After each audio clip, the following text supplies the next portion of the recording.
Megan and I had been living together for the past 2 years, and things were going so well that I decided it was time to propose.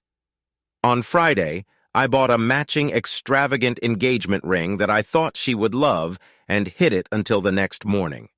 I was planning to propose over breakfast.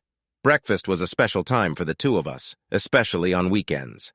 Megan and I loved to cook elaborate meals together and then slowly enjoy them for a few hours while sipping coffee, reading the newspaper, and doing the crossword puzzle together. So it seemed only fitting to propose at a time that we both valued. She was deep in reading the editorial page when I felt the time was right. The newspaper in front of her face hid me from her view, so I was able to sneak up to the table and kneel in front of her without attracting attention. I opened the ring box, picked it up in both hands, and noticeably cleared my throat. When she lowered the newspaper and saw me in front of her, her eyes widened in surprise. "Megan," I said in my most sincere tone, "waking up next to you in the morning and enjoying breakfast together these last 2 years has been so wonderful that I want to continue to do it for the rest of my life. Please make me the happiest person in New York, agreeing to become my wife." I expected her squeal of joy and a passionate hug, but she just sat there in stunned silence, her face turning redder by the minute. Finally, she took the ring from my hands and looked at it for a long time before returning it to me with a sigh. "It's not like I wanted to tell you, Jake, but I was seeing someone else. I was going to move in with him next week, but apparently we'll have to speed up our plans now. I'm sorry." I remained kneeling in front of her, too stunned to speak. She looked at me again. "This is a beautiful ring," she said wistfully. She then stood up and went into the bathroom, closing the door behind her. I could hear her cell phone chirping and the sounds of muffled conversation. When the doorbell rang an hour later, Megan hurried to open the door, revealing a tall, handsome guy about my age. While I sat listlessly on the couch in my pajamas, he and she began moving her things out of our apartment and into what I assumed was his car. Neither of them spoke a word to me while they worked, but as she left for the last time, she stopped at the door and cast a pitying glance at me. "Live well, Jake," she said quietly, and then she left. I don't remember anything else about that weekend, and if it weren't for my Outlook calendar, I probably wouldn't remember anything about the next week at the law firm. I think hope. I was able to focus on the cases I had and the clients I saw, but I can't be sure. Over time, however, the opportunity to immerse myself in my profession offered a kind of anesthesia that helped me survive. During the day, I could immerse myself in work, but the nights were hard and breakfasts even harder, especially on weekends. I had no distractions, and every aspect of breakfast, cooking, reading the newspaper, doing the crossword puzzle, brought unbearable memories. After a few weeks of suffering, I wanted to do something to try and break the cycle of self-pity I was stuck in. So, instead of making my usual lonely breakfast, one cool morning I got dressed and left the apartment in search of another place to eat. I only walked a couple of blocks before I came across a neighborhood cafe that wasn't part of a chain. There was a Manny's sign above the door and a blue neon sign underneath that said, "Open for breakfast." The place was surprisingly busy when I walked in, which I took as a good sign. If my neighbors visited this place, then the food must be good, I thought. A man, I later found out he was the owner, came up to me and asked, "How many of you will be for breakfast, sir?" I felt a twinge of pain when I told him one. He led me to a table with 2 chairs against one of the walls and made me sit so that I was facing the door. I liked that he did that because I thought it would be nice to watch people come and go. So I wasn't completely alone, although I was the only one at my table. The menu he gave me was old and covered with a thin, transparent film. Apparently, Manny rarely, if ever, changed his offer. It was somehow calming. The breakfast page had the usual items, eggs, pancakes, sausage, and the like, but in the small square I spotted Manny's homemade granola and, on impulse, ordered it. The bowl Manny brought was unlike any granola I'd ever seen. It contained lightly cooked whole oats, chunks of almonds and walnuts, and a mixture of dried, cranberries and blueberries. I also tasted cinnamon and some other spices that I didn't recognize. At first, I was worried that the mixture would be too dry to eat, but after I added a little milk, I found the porridge to be delicious. The hot cup of coffee that Manny brought along was the perfect complement, so Manny's became my regular breakfast spot. Manny soon began to recognize me, and when I walked in, he automatically led me to the same small table against the wall and brought me coffee and homemade granola. No questions asked. I started to feel comfortable. It wasn't as good as eating breakfast with Megan, but it was much better than eating alone in your apartment. One day this morning, after I'd already sat down, I noticed that several customers had gathered at the entrance, waiting for a table. I thought for a moment and then beckoned to Manny. If it helps, I'd be happy to share my table with someone else, I told him. He nodded his thanks and walked over to the customers at the door. A minute later, he brought a middle-aged man to me, saying, "This gentleman doesn't mind sharing a table?" The man nodded to me in gratitude, and after he placed his order, he took out his newspaper and began to read. So did Megan. I smiled to myself, and this time the memory didn't seem so painful. From then on, whenever Manny started to fill up, I would keep an eye out for single customers, wave at them, and invite them to take an unused seat at my table. Most of my breakfast companions, acknowledging my offer, ate in silence, but a few took advantage of the opportunity to strike up conversation. If the conversation turned to politics or other controversial topics, I would retreat behind my newspaper, but sometimes the other person would address me like an old friend, speaking familiarly about life, family, and other topics, sometimes of a rather personal nature. The anonymity of this chance meeting seemed to lower the usual barriers, and my interlocutor freely expressed his feelings without feeling embarrassed. Sometimes I talked about my experience with Megan, but more often I just listened, following up the conversation with a question or two to show my new companion that I was truly interested. I began to look forward to these meetings. They became a new and unexpectedly pleasant entertainment. Growing up in Manhattan, I was accustomed to ignoring strangers, never making eye contact, let alone starting a conversation. Now, although sharing intimate details around a table still felt a line, I found these brief, non-committal exchanges attractive. One busy Saturday, I noticed an intense-looking man in a restaurant and immediately waved for him to join me. A look of relief appeared on his face, and he hurried over to my table. "I was afraid I wouldn't be able to find you," he said quickly, "because I didn't know what you looked like." I immediately realized that he must have been looking for someone else, but before I could correct him, a strange feeling came over me. I realized, an opportunity to take my little game in a new direction. It was a risk, but I could always fall back on the mistaken identity excuse if things went wrong. I decided to try it. "I didn't know how to recognize you either," I said, "but I was sure it was you when you came in." He nodded with satisfaction, then sat down, obviously waiting for me to make the next move. What to say? So I said, trying not to sound nervous, "Everything ready?" He looked at me with bewilderment. "Yes, if you are comfortable with the price." I looked at him closely. "About the price, I don't know if I can go that high." The intense man became anxious. I thought we had an agreement. He pulled out a handkerchief and wiped his forehead. Returning it to his pocket, he looked at me again with a pleading expression. "Look, 500 is a good price, you have to admit." "Yes," I admitted, "but 400 would be even better." He looked offended, but I felt that it was insincere. "You're killing me. 400 is below my costs." I decided to play with him. "Okay, then how about 450? The speed of his response confirmed that I had read the situation correctly. 450? My wife would kill me. But okay, I'll do it for you. 450. Cash. He extended his hand across the table to me, but I did not immediately take it. 450 in cash, but only after I received the item, I said firmly. "Of course," he said, and grabbed my hand. "Just come see me tomorrow night at 5 hours and it'll be all yours. You won't regret it." Then he looked at his watch. "Listen, I have to run. It was a pleasure doing business with you. Don't forget tomorrow at 5 o'clock and bring cash with you." I nodded, and when he stood up, he took my bill along with his.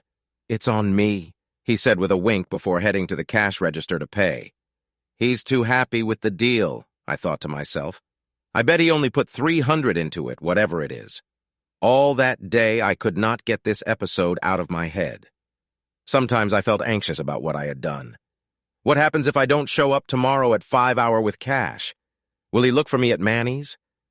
But the rational part of me noted this concern. As far as the guy knew, our meeting was a one-time thing and in a neutral place. He didn't know my name or where I lived. Besides, what harm was done? He lost nothing except the cost of my breakfast. He still had it, and someone there offered him $500 for it. But what really fascinated me was how I could intervene in another person's life. Even in our brief interaction, I felt like I had a real insight into his personality, a window into his mind. I also found myself pleased with my ability to think on my feet and couldn't help but hope for similar experiences in the future. To be honest, I skipped a few days of visiting Manny's just in case Mr. Wheel of Fortune showed up looking for me. But I missed homemade granola, and when I resumed my daily breakfasts at Manny's, nothing bad happened. I decided that all this was a one-time incident and sternly told myself that it was for the best. As might be expected, nothing even close to this experience happened over the next few months. So I was taken by surprise by what happened one Wednesday in the spring. I was enjoying my coffee when I looked up and noticed an extremely attractive woman with long blonde hair entering the restaurant. She was wearing a sleeveless summer dress, and although the daytime temperature had warmed pleasantly, the morning was still quite chilly. She started looking around worriedly, and I quickly stood up, waved, and pointed to the empty seat at my table. Without hesitation, she approached me. I was so fascinated by her that I didn't know what to say, and she seemed to have similar insecurities. She then reached out and gave me a friendly hug and a kiss on the cheek. A brief whiff of her perfume almost made me sway. After we sat down and she ordered coffee only, "Thank you." She tilted across the table. "You don't look anything like your photo," she said in a low voice, so only I could hear. Then she smiled. "You should really get another one. You're much more attractive than I expected." Now I thought I understood what was happening.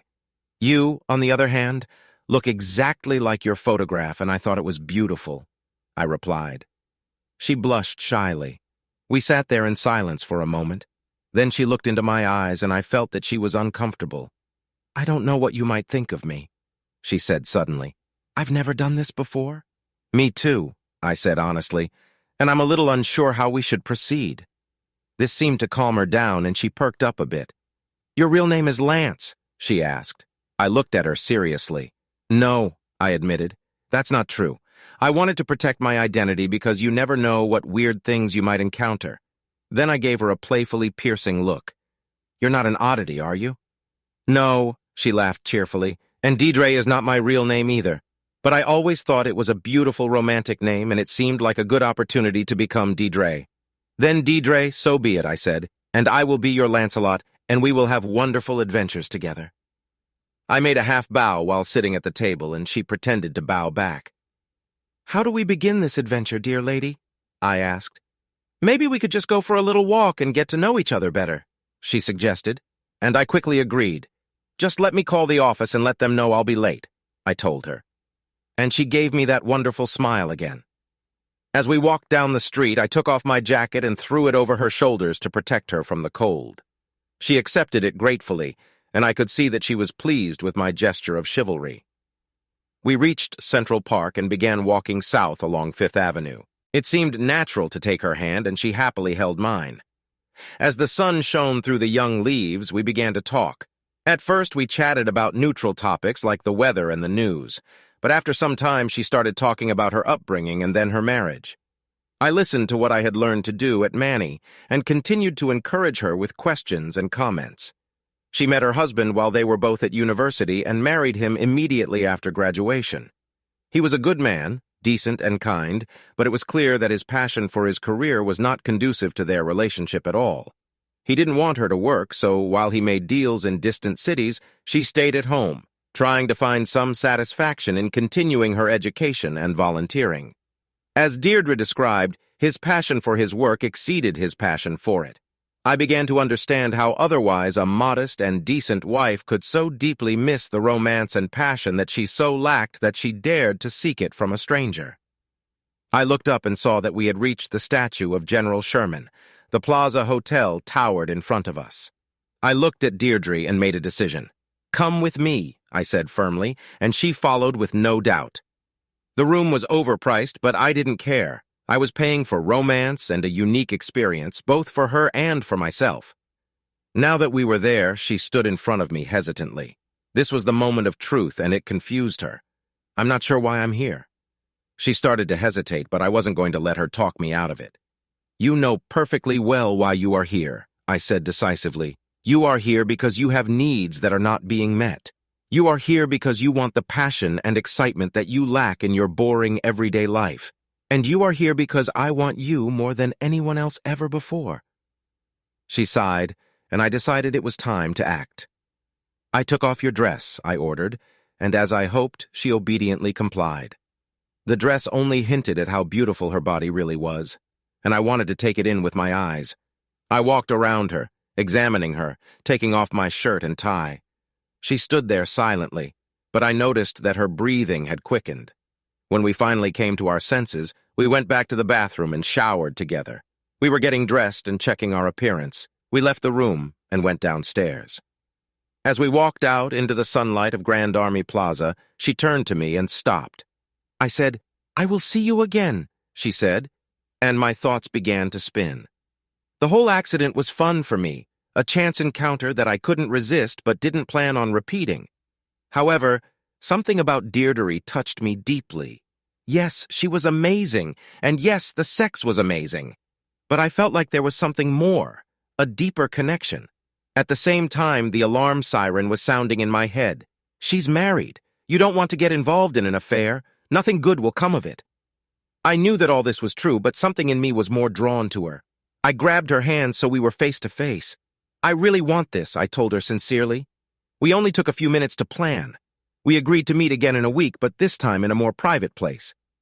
I gave her the name and address of a small boutique hotel, and we agreed on a time.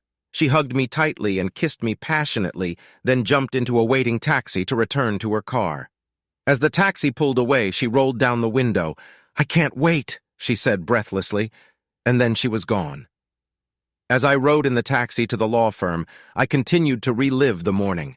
I could never imagine such a meeting. Now I couldn't stop thinking about her. My initial elation soon gave way to guilt.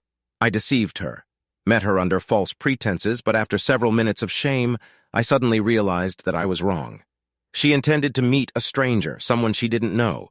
True, I wasn't the one who responded to her invitation on some website or chat, but who cares? I was a stranger. We met, and something special happened between us. Oh, how much we coincided. The process by which we found each other was unimportant, no more significant than if we had met by chance in a bar. I spent the next week thinking about her. Time seemed to drag on forever, but when the appointed date finally arrived, I was waiting for Deirdre on the sidewalk in front of the small hotel, 15 minutes before the appointed time. I had already booked the room, not wanting to waste our time together. When her taxi pulled up to the curb, I was there to open the door for her and saw how happy she was. We walked into the lobby hand in hand, but as we entered the elevator, she let go of my hand, looked at the floor, and said in a quiet voice, "Sorry to keep you waiting. You're going to punish me." I instantly understood what she wanted and returned to my dominant role. "I will decide what is appropriate, not you," I said sharply. She didn't say anything, but I thought I saw a hint of approval on her lips. As soon as we entered the room, she stood in front of the bed and silently stood in front of me, folding her hands in front of her and lowering her eyes. "Take off your blouse and skirt, but keep your underwear and shoes," I demanded in a stern tone. She did it quickly, and I almost gasped out loud. Her conservative outfit hid incredible lingerie and smoky black stockings. When she finished, she returned to her previous position without looking at me. I sat down on the bed next to her. "I'm not going to punish you because discipline is for adults. But today you were late like a schoolgirl and deserve to be punished like a naughty girl," I said. I saw her shaking, but before she could speak, I grabbed her and pulled her into my lap. I then began to stroke her bare buttocks with my hand, being careful not to leave bruises, but making sure to turn her ass bright red. She began to whimper, and I saw tears flowing from her eyes. I quickly grabbed her by the shoulders and turned her over so she was lying face down on the bed. I then grabbed the pillows from the head of the bed and shoved them under her hips, lifting her up and supporting her. "Your punishment is not over yet," I warned her ominously. I'm not sure if I blacked out, but when I fully came to, I rolled her over so that we were out of the pillows and spooning together. I took out a sheet and covered both of us, and we lay there for a long time. She raised her hand to take mine and began to stroke my fingers. Suddenly, she turned to look at me. I can't believe she started, but trailed off. I've never tried again and stopped again. Finally, she said, it was like this incredible. I kissed her lips softly, and for me too, I told her. A little later, we made love again. This time it was gentle and affectionate, each of us enjoying the intimacy of the moment and the opportunity to please the other. It was different, but no less satisfying than the wild passion we had experienced earlier. Later, I was the one who asked, "Can you come next week?" "Oh, yes," she replied instantly.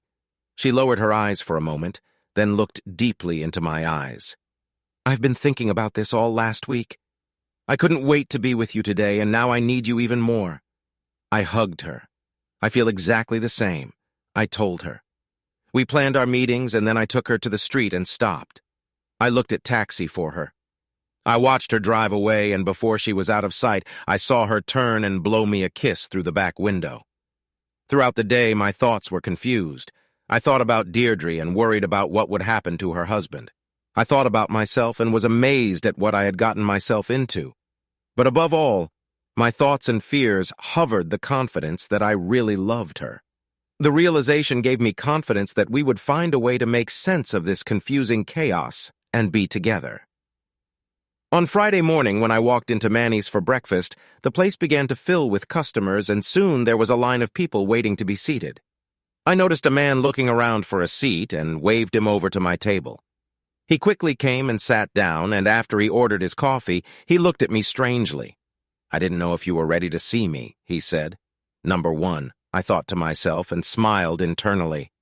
I knew what to say to start the conversation. Of course I would be glad I told him with confidence. Why not?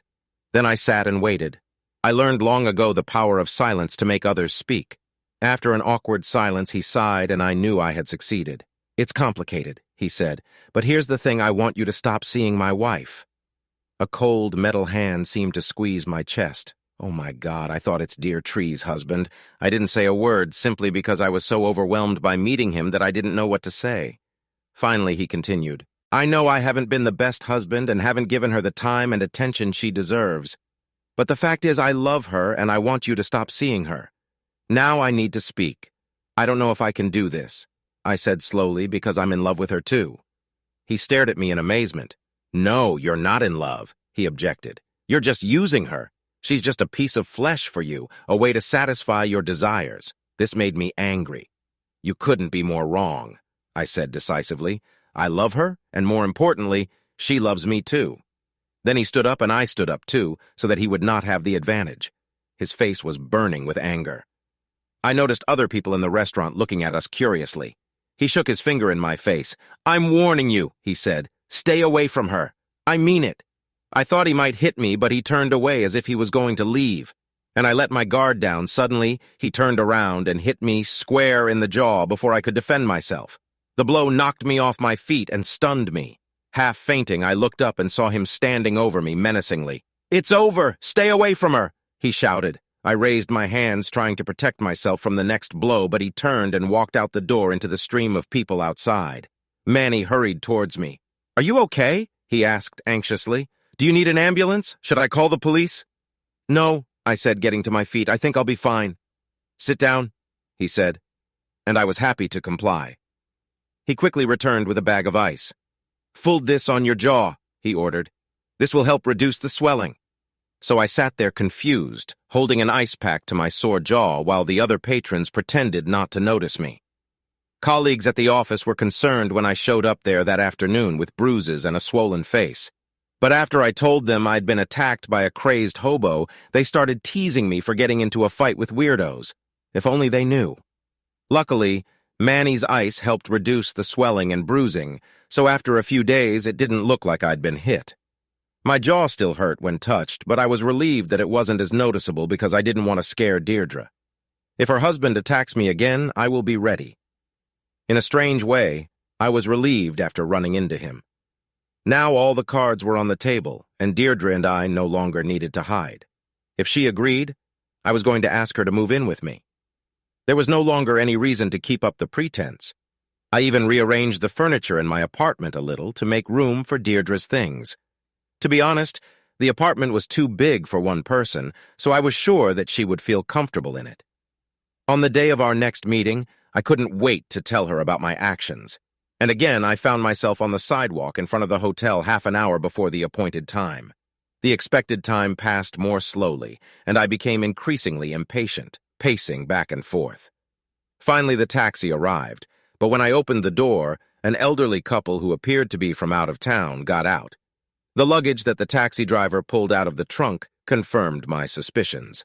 I continued my aimless walks, trying to distract myself by thinking about what I would say to Deirdre when she arrived. Depending on her reaction, we might even go straight to my place so I could show her the apartment I thought with pleasure. After some time, I stopped my little fantasies to check the time, and was shocked to find that the time for the scheduled appointment had already passed. What could have happened to her? She was probably late getting home, or perhaps her taxi was stuck in traffic, I reasoned at first. Then the paranoia began. What if her husband did something to her? No, this was a crazy idea. I told myself he loved her. He would never hurt her. But what if he convinced her to return to marriage? What if she hit her head and lost her memory? What if she was abducted by aliens? Scenarios began to multiply in my head until I felt dizzy. I walked into the hotel and sat in the lobby.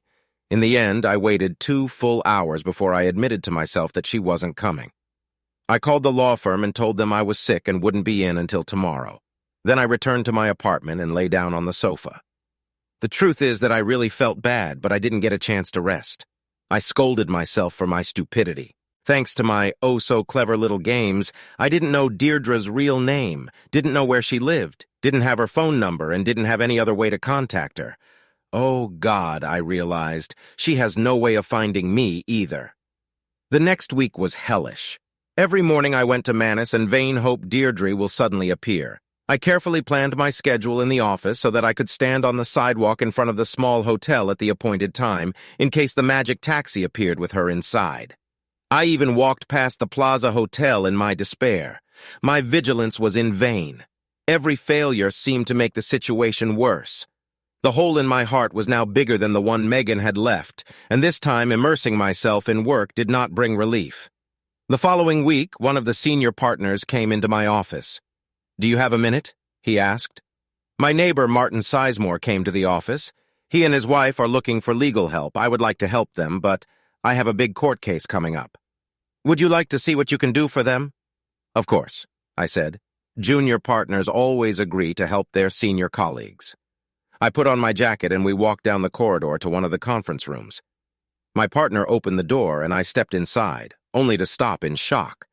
On the other side of the table stood Deirdre's husband. He also recognized me and looked at me with obvious displeasure. My partner was completely unaware of our reactions when he introduced us, and Mr. Sizemore and I reluctantly shook hands as a sign of social etiquette.